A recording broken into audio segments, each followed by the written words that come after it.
my channel. We thought we'd sit down today and just like have a sit down chit chat with you all. Basically everything marriage related. We get a lot of marriage questions. Why are we not married? We thought we'd sit down and clarify this, and also just chat to you about culture differences and in-laws and bits and bobs. Right? It looks like, is that, I thought it was my makeup, but it's not. It is your makeup. It's not my makeup. Is it? When How did is I, it not your makeup? when did I go on your shoulder? I don't recall doing that. Why So don't we start basically, we're going to start with why you guys not married, and basically it's because Josh hasn't proposed. Yeah, because I don't want to propose. No, he doesn't want to marry me. No. Yeah, end of the video. What is the reason why we're not married? I'm not married because the biggest issue is adoption. Yeah. Also, well, I feel like there's so many layers to this, right? We can't get married because if we got married now, it would change the whole nature of the adoption. The adoption would become an international adoption. It'd be very complicated. It wouldn't any longer be, you know, Josh just doing domestic family adoption. If we thought it was already complicated and taking a long time, it would be like 100 times worse. That is the main reason why we absolutely haven't. Actually, though, a few years ago, we did go submit things as if we were going to get married, didn't we? We went and like gave the notification, and then we realised it wasn't a good idea because of the adoption. But also, like, I don't know, you can speak for yourself in a second, but in terms of, for me, marriage doesn't mean anything to me, guys. It's a piece of paper. It's something we'll probably do just because it's like, you know, it's the logical thing to do. It helps, but it really is a piece of paper that we can reverse any time we get a divorce. Like, it just doesn't mean anything to me personally. I always grew up dreaming of this big wedding and everything, and that's just something that's never going to happen. Like, we've been together for 9 years and we've got 4 kids, and I just see 4 kids as a far bigger commitment than marriage. And everyone, you know, each to their own. If it wasn't for the logistics, I personally just am not fussed. I wouldn't even bother getting married. It just doesn't even faze me whatsoever. It means nothing. Obviously in your culture maybe it's different. You tell people what you think about it. No, my culture, I must have to marry Emilie to be my wife, and I also love to marry Emilie. So we are officially married. We're not married. Officially. The point is that we're at that point in life now where all our resources and all our time and energy will be going on our children. So yeah, we'll go to the town hall or whatever it is and get married on paper, but that's probably going to be it. I feel like when you've been together 9 years, you can't justify spending loads of money on a wedding. We've got other things to pay for, you know? It's different when you're... Maybe one day when we get out of money. Yeah, we'll have like a celebration or something. Celebration. Yeah, but mainly is the adoption. Adoption is what is stopping us from getting married. Because if we get married, like Emi said, everything is going to be very complicated. Very complicated. And we don't. Now we have to think about kids more than the marriage. You know, we get asked this so often. I find it so fascinating how much people see marriage maybe as a bigger deal than kids, and I see the kids as such a bigger deal. Do you know what I mean? If it's just you and me. Maybe because people don't know. They don't know that. They don't know that we have to adopt the kids. I know, but I'm just saying generally as a whole, in my opinion, if it was just you and me, we had no kids and we were married, right? We can undo that marriage very easily and go our separate ways. Yeah, the commitment isn't that big in my opinion. But now we've got a family, we can't just go our separate ways. It's not the marriage that's stopping us going our separate ways and committing, it's the family. I just think a family is a far bigger commitment, but you know what, anyway, everyone. Right, so hope that's clarified everything regarding why we are not hitched after 9 years. It'll be 9 years in August, I think we've been together. Are we looking older? Josh is looking better. We're old. I found a grey hair this morning. I pulled it out. Didn't find a grey hair. No grey hairs here. So then I thought it would be interesting to share with you all. I feel like there are like culture differences in terms of how in-laws would treat their son-in-law or daughter-in-law. But Josh's parents have changed a lot over the years and they don't actually uphold those cultural traditions, which is not because I have stopped them from doing it. They've just off their own back decided. And that's used now, Dean. Yeah.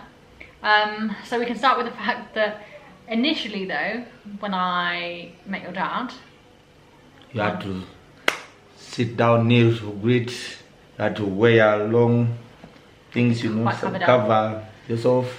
Wasn't allowed to touch him. Not allowed like, to touch. No, like shaking hands, not shaking hands, no or hugs. touching. In fact, he stayed No, you have quite to a give few a meters away from distance. me at every point. You have to give a distance. It was like, don't sit on chairs. Yeah, the women are supposed to sit on the floor. Even though I knew this was like the culture, like Josh had explained that to me, I found it so, obviously coming from somewhere very different, like it's very like strange to me, like when your father wouldn't even acknowledge me.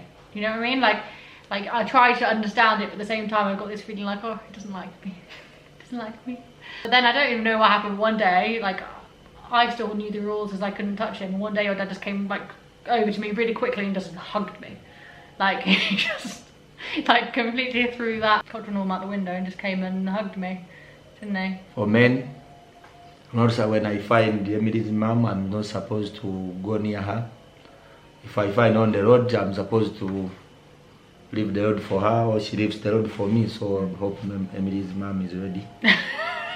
This is something that Josh taught me the other day. I didn't even know this because obviously he hasn't got a mother-in-law here. But if he was to come across my mum, I mean it won't happen because you and my mum I'm sure will hug and everything. On a street, they're not allowed to cross each other on the street, so someone has to turn around and get off the road and things, which is just, I wonder how these things start. It's fascinating to me. You know what I mean? Like how that comes about in the first place.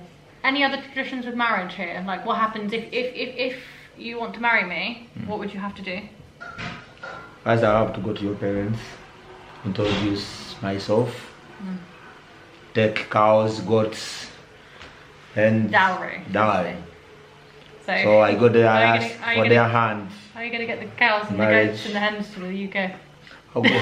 Imagine if we told everyone the reason why we haven't got married is because you don't know how to get the animals. I don't know how to get the animals, cows and all the chicken and all these things to UK.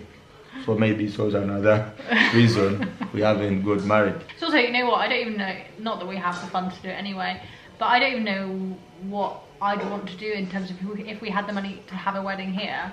You've got your sort of very traditional weddings that they have out in the villages, which would be very, very overwhelming for me. Bearing in mind I'm not very good in like busy places and stuff, and hundreds and hundreds of people turn up to because it's just open. It's open for everyone, isn't it, in the village and everything. Like, I think I'd probably have like an anxiety. That's to be putting on Gomez.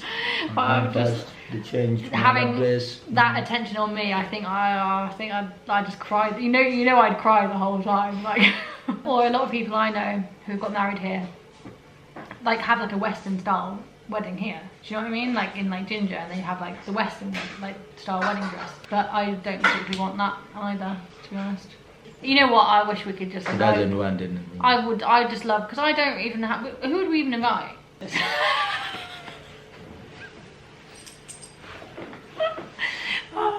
So me and Josh were just having a quick discussion among ourselves about if we ever got married, who we even invite, like what friends we even have. I've got one still remaining here in Uganda, and Josh said he'd invite our boda driver. So it would be. Maybe we can afford a wedding because there'll be like 2 guests, you know. Anything else with weddings and culture and whatever, marriage? A lot of cultures in Uganda, which most of them I don't even know. I feel like a lot of things. Your generation has kind of stopped a lot of it. No, like your mum and that generation were still like following all these cultural norms and all these traditions and all these things that they do, but like.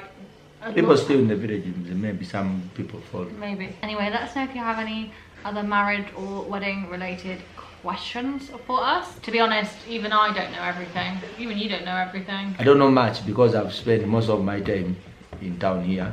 Since he was like 20 or whatever. He's been in towns, and most of those traditions seem to take place in the villages, don't they? Towns a bit more. People are busy. Everyone is. I feel like busy is not the word. Not that, because like it's more like, I don't want to say modern because that's not right either. But you know, everyone's like on technology and like, you know, listens to music from abroad, and it's all just, yeah, it's different around town and in Kampala even more so. Anyway, we hope you enjoyed this video. Thanks for watching. If you have any other questions or anything you want us to. Or anything else they'd like us to sit down and chat to them all about. Bye guys. You came along.